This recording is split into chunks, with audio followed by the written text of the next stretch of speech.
Key quotes from King Charles, Macron and Biden at D-Day commemorations. Heads of states and veterans gathered in Normandy to pay their respects for the sacrifices made on D-Day 80 years ago. Commemoration ceremonies for the 80th anniversary of D-Day were held today at the British Memorial in Vers-sur-Mer, Normandy, and the American cemetery of Colleville-sur-Mer, with many heads of state in attendance to pay their respects. President Emmanuel Macron, King Charles III and US President Joe Biden gave speeches to honor the soldiers who landed on Normandy beaches in 1944.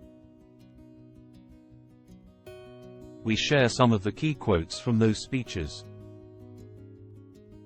British ceremony. King Charles III honored the soldiers, saying, "It is with the most profound sense of gratitude that we remember them and all who served at that critical time." He also addressed the crowd in French, saying,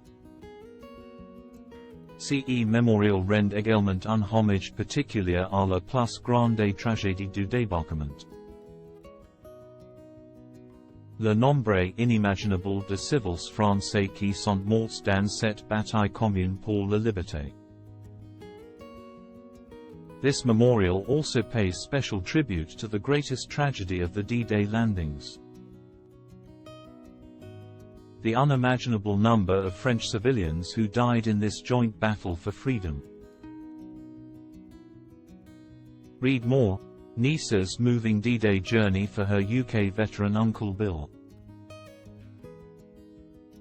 Now ce n'y manqueront jamais de rendre hommage au courage et aux sacrifices incroyables des hommes et des femmes de la résistance française. Ainsi qu'aux nombreux civils qui ont fourni des renseignements essentiels. Saboter les approvisionnements et les communications et étendre des cruciales embuscades. We will never fail to pay tribute to the incredible courage and sacrifices of the men and women of the French resistance, as well as to the many civilians who supplied vital information, sabotaged supplies and communications, and laid crucial ambushes.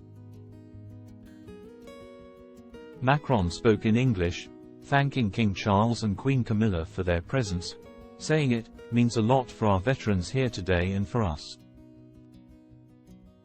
These 1,465 silhouettes represent the 1,465 British soldiers who made the sacrifices of their lives here on D-Day.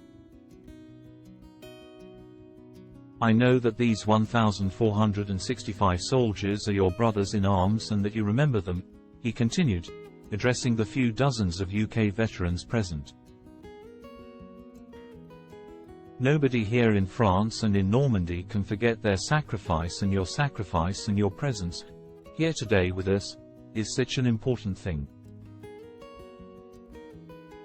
President Biden speaks at American ceremony. Addressing the crowd at the American ceremony in Vers-sur-Mer, Mr. Macron said, in French, "These humble white tombs, which are within reach just behind you, are one of the most touching places in France." He added that he was honoring a people that was ready to die on land that was not their own, but for a cause that was their own. Here is the secular link between our two nations, our two republics, that renews and asserts itself, a link of blood spilt for freedom. In his 15-minute speech, Mr. Biden honored the veterans who gave their lives 80 years ago, saying, "History tells us freedom is not free. You want to know the price of freedom? Come to Normandy to look." Read more. Photos. 48 American veterans land in France for D-Day commemorations. He alluded to the Ukraine-Russia conflict, saying, "Ukrainians are fighting with extraordinary courage, suffering considerable losses but never backing down. Make no mistake, the autocrats of the world are watching closely to see what happens in Ukraine. to see if we let this illegal aggression go unchecked. We cannot let that happen. To surrender to bullies, to bow down to dictators is simply unthinkable, he added. Ukrainian President Volodymyr Zelensky was present at the commemorations.